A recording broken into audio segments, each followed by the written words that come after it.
Maaf, tapi kami tidak mempekerjakan wanita di atas 30 tahun di sini. Manajer restoran memberitahu Kinan Aditama dengan tidak sabar saat dia mengusirnya. Saat Kinan berjalan pergi dengan lesu, dia mendengar manajer itu bergumam pelan, "Siapa yang ingin menggurui bisnis saya jika saya memiliki pelayan tua dan jelek?" Kinan sedikit mengernyit. Dia memiliki setengah pikiran untuk berbalik dan memberitahu manajer bahwa dia baru berusia 25 tahun. Namun, dia menghentikan dirinya ketika dia melihat bayangannya di jendela di sampingnya. Wajahnya telah kehilangan kemudaannya dan binar yang pernah menghiasi matanya telah lama meredup. Bingkai kurus, rambut kering, wajah keriput dan pakaian usang telah menambahkan setidaknya 10 tahun pada penampilannya. Dia menyadari bahwa dia telah tumbuh menjadi wanita tua dalam beberapa tahun terakhir. Meskipun dia benar-benar baru berusia 25 tahun.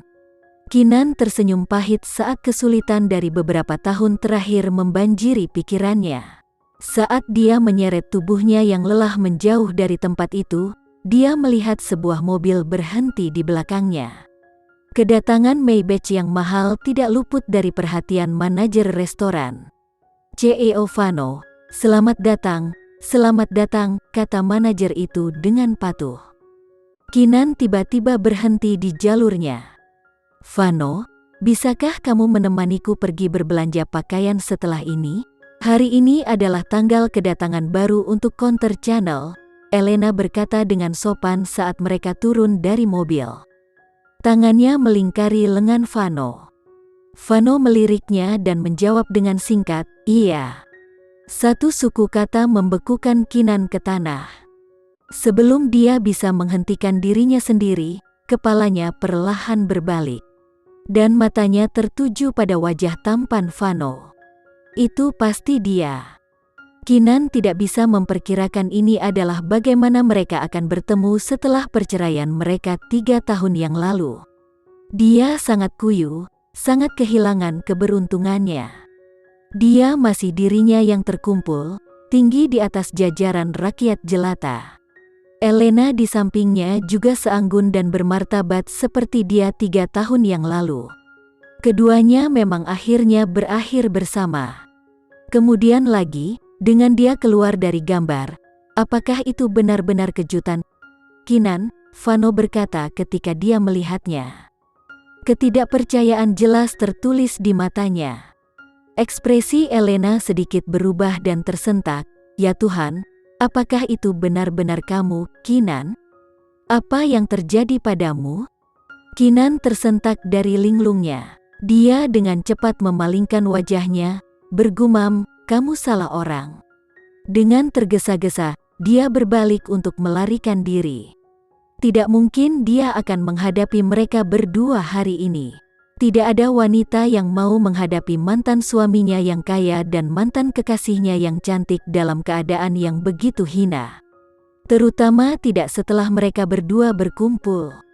Perbandingan pemenang dan pecundang terlalu jelas. Vano mengejar Kinan yang melarikan diri, berteriak, "Kinan, berhenti di sana." Saat tangannya meraih lengannya, Kin berteriak seolah ditusuk jarum, "Lepaskan aku. Aku bukan Kinan, aku benar-benar bukan." Dia benar-benar fokus pada perjuangannya untuk menjauh dari Vano sehingga dia tidak melihat sebuah mobil melaju kencang di jalan. Akhirnya, dia berjuang bebas dan berlari melintasi jalan. "Kinan, hati-hati!" Vano berteriak tetapi sudah terlambat. Mobil itu menabrak Kinan. Kinan mendarat lebih dulu dan langsung tersingkir. Dia turun ke mimpi panjang. Dia memimpikannya semua yang terjadi sebelum dia berusia 19 tahun. Kenangan yang dia pikir telah hilang kembali padanya. Dia menyadari bahwa Kinan di masa lalu bukanlah penurut, dia tidak akan berakhir dalam keadaan yang menyedihkan. Dia pernah menjadi kebanggaan keluarganya, tapi sekarang, merefleksikan kesulitan yang terpaksa dia tanggung, air mata kesedihan mengalir di wajahnya. Pasien masih tidak sadarkan diri tetapi kondisinya sudah cukup stabil. Dia menderita gegar otak ringan di kepala, tetapi istirahat 1 atau 2 minggu seharusnya cukup untuk mengembalikannya. Namun, dia akan membutuhkan beberapa suplemen karena untuk jangka waktu yang lama kekurangan gizi. Di dalam kamar rumah sakit, dokter menjelaskan secara rinci kondisi fisik Kinan kepada Vano. Pria patung itu sedikit mengernyit. Bagaimana mungkin Kinan menderita kekurangan gizi yang berkepanjangan? Vano menoleh untuk melihat Kinan, tepat pada waktunya untuk memperhatikan air mata yang mengalir di wajah mantan istrinya yang lapuk. Matanya sedikit bergetar saat campuran emosi melonjak di hatinya. Kinan, kehidupan seperti apa yang kamu jalani setelah perceraian kita? Secara bersamaan, Elena, yang berdiri di samping Vano, juga menatap Kinan sambil memupuk pikirannya sendiri. Elena menatap wanita yang pernah memiliki Vano, tetapi akhirnya diusir olehnya. Dia sangat gembira. Hatinya melonjak menyaksikan keadaan menyedihkan yang dialami Kinan. Kinan, kamu pernah kalah dariku. Kamu akan menjadi lebih buruk sekarang karena kamu sudah tua dan jelek. Aku hampir tidak memiliki energi untuk berurusan denganmu. Aku yakin kamu hanya akan terbuang begitu saja seperti sampah. Lagi pula, bahkan untuk seorang idiot, pilihan antara wanita cantik dan pengemis tua akan sangat mudah. Elena mungkin memiliki keberatan terhadap Kinan muda yang cantik, tapi sekarang pikiran-pikiran ini sangat mendukung suasana hati Elena, sehingga dia merasa ramah terhadap mantan saingannya.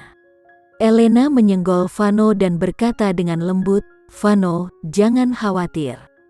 Aku yakin Kinan akan baik-baik saja. Bagaimana kalau kita mencarikannya perawat pribadi atau lebih baik lagi, tinggalkan dia uang. Aku percaya itulah yang paling dia butuhkan sekarang." Vano memandang tunangannya dan sedikit mengangguk. "Vano, ini sudah cukup larut.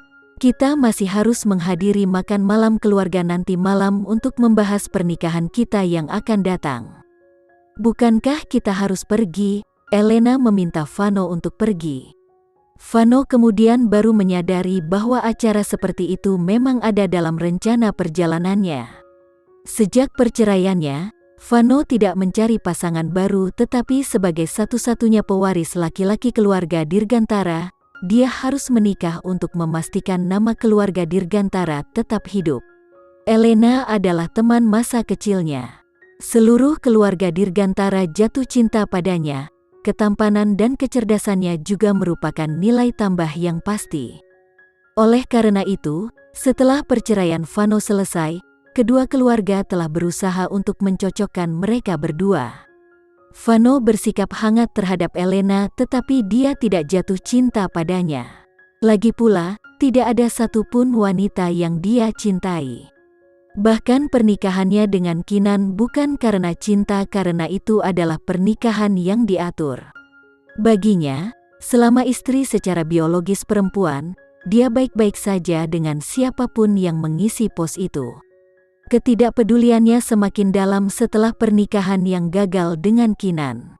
Dia mengangkat bahu dan setuju dengan acuh tak acuh ketika keluarganya mengemukakan gagasan untuk menikahi Elena. Dan malam ini adalah makan malam antara kedua keluarga untuk membahas pernikahan mereka.